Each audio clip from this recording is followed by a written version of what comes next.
What evidence does the prosecution have on Dominique Strauss-Kahn? That's the question at the center of the case, in which the former IMF chief is charged with multiple first-degree felonies, including committing a criminal sex act and attempted rape.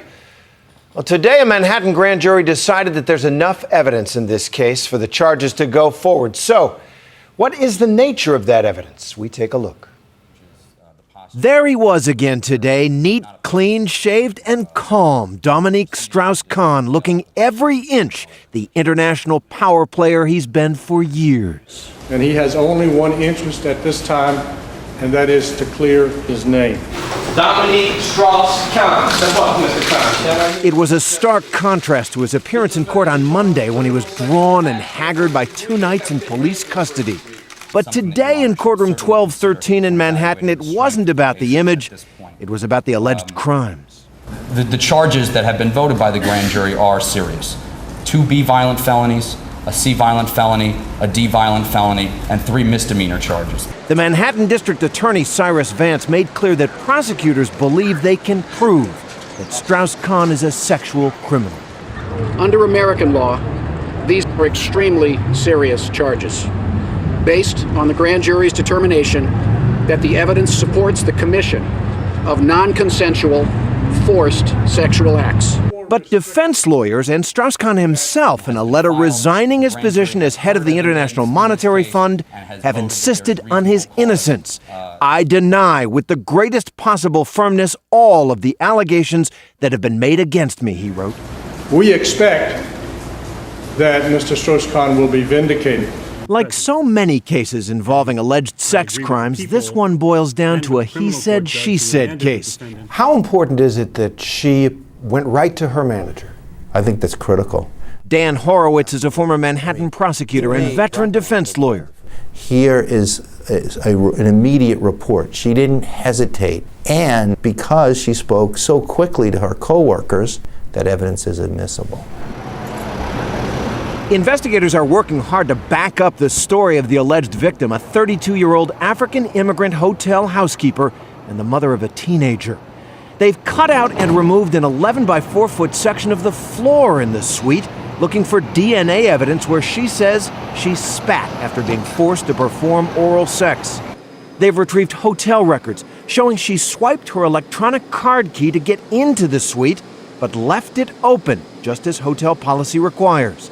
But the door was closed. By whom? And what really happened inside? The police, I can guarantee you, are knocking on the doors of every single one of the guests that had rooms on that floor to find out, what did you hear? Did you hear a door slamming? Did you hear anybody screaming? Who saw the woman get in the elevator? Anything that they can find that will suggest that what this woman said to the police was in fact what happened. And then there are the actions and the appearance of Dominique Strauss-Kahn himself. All that's evidence too. Hotel records show that at 12:28 p.m. on Saturday, he checked out of the hotel. That's just 25 minutes after records show the housekeeper swiped her card, according to police. And then he had lunch with his daughter and headed to the airport for a previously booked flight. The defense today offered his itinerary and ticket as proof that he wasn't trying to flee anywhere. These 2 pieces of evidence authoritatively rebut the notion that Mr. Strauss-Kahn was in a panicked mode attempting to make his way onto an international flight to avoid detention in New York. Police paint a different picture. They say Strauss-Kahn hurriedly left the hotel and that he was bleeding. His hands apparently were wounded in some ways. He was wearing bandages. They found bandage wrappers in the room. Does the prosecutor make a lot of that? If she says, sure, I was trying to scratch him. I was doing everything I could to get away. Where'd you scratch him? I scratched him on his hands. Just happens to be where those wounds are. Then there's what they call demeanor evidence. Police say that when he was arrested at JFK and on the long ride back to Manhattan, Strauss-Kahn never asked why he was being taken into custody. If in fact they said, you're under arrest, then he silently stood up and put his hands out, that the DA would argue. is consciousness of guilt. This case has already triggered a worldwide media frenzy. Strauss-Kahn's wife and daughter left the courthouse today through the madness. I have decided that I will grant a bail. And he himself will get to leave jail tomorrow and join them. The judge granted a $1 million bail, but the former world financial titan will have to wear an electronic monitoring bracelet and remain confined to a Manhattan apartment.